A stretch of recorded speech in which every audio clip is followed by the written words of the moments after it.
Rape के एक झूठे आरोप में 20 साल से जेल में बंद विष्णु तिवारी की अब रिहाई हुई है। दरअसल इलाहाबाद हाईकोर्ट के फैसले के बाद यह मुमकिन हुआ है। बता दें कि विष्णु आगरा सेंट्रल जेल में बंद था। विष्णु की रिहाई के बाद अब राष्ट्रीय मानवाधिकार आयोग ने भी इस मामले पर संज्ञान लिया है। दरअसल आगरा के सोशल मीडिया और आरटीआई एक्टिविस्ट नरेश पारस ने इस संबंध में आयोग को एक पत्र लिखा था। इसी के बाद अब आयोग ने यूपी के मुख्य सचिव और डीजीपी को एक नोटिस भेजा है। नोटिस में दोषी पुलिस वालों के खिलाफ कार्रवाई करने समेत पीड़ित के पुनर्वास की ओर भी ध्यान दिलाया गया है। आयोग ने यूपी को भेजे नोटिस में कहा है कि इस मामले में जिम्मेदार लोक सेवकों के खिलाफ की गई कार्रवाई और पीड़ित को राहत और पुनर्वास के लिए उठाए गए कदमों को शामिल करना चाहिए। यह भी ध्यान रखना चाहिए कि इन 20 सालों के दौरान पीड़ित ने अघात मानसिक पीड़ा और सामाजिक कलंक झेला है। फिलहाल 6 सप्ताह के अंदर इस नोटिस पर यूपी से प्रतिक्रिया मांगी गई है। आपको बता दें कि जब विष्णु जेल में था तब विष्णु का एक भाई महादेव उसे जेल में मिलने आता था, लेकिन कोरोना के चलते विष्णु की उससे भी मुलाकात नहीं हो पा रही थी। खबर के अनुसार महादेव के जेल आने पर विष्णु हमेशा ठिठक जाता था, क्योंकि 4 अपनों की मौत की खबर भी महादेव ही लाया था। सबसे पहले 2013 में उसके पिता की मौत हो गई थी, फिर 1 साल बाद माँ भी चल बसी। उसके बाद उसके 2 बड़े भाई भी यह दुनिया छोड़कर चले गए। विष्णु 5 भाइयों में तीसरे नंबर का है। बहरहाल विष्णु के बिना किसी गुनाह के 20 साल जेल में बिताने की खबर बाहर आने के बाद आगरा के रहने वाले सोशल और आरटीआई एक्टिविस्ट नरेश पारस ने इस संबंध में राष्ट्रीय मानवाधिकार आयोग को पत्र लिख दिया है। नरेश पारस का कहना है कि विष्णु के मामले में पुलिस ने लचर कार्रवाई की है, सही तरीके से जांच नहीं की गई, जिसके चलते विष्णु को अपनी जवानी के 20 साल जेल में बिताने पड़े। जब विष्णु जेल में आया था तो उसकी उम्र 25 साल थी। आज वो 45 साल का होकर जेल से बाहर आया है। दोषी पुलिस कर्मियों पर कार्रवाई करने के साथ ही विष्णु को मुआवजा दिया जाना चाहिए। मुआवजे की रकम पुलिस कर्मियों की वेतन से काटी जानी चाहिए। आपको बता दें कि जेल में रहने के दौरान विष्णु मेस में दूसरे बंदियों के लिए खाना बनाता था।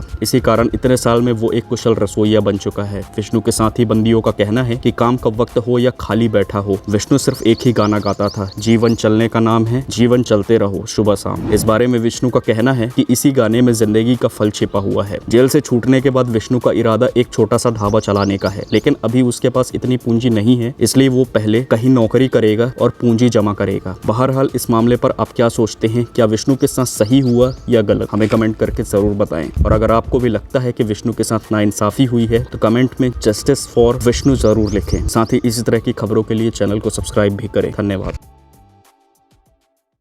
ट्विटर पर किस बात पर हो रही है बहस?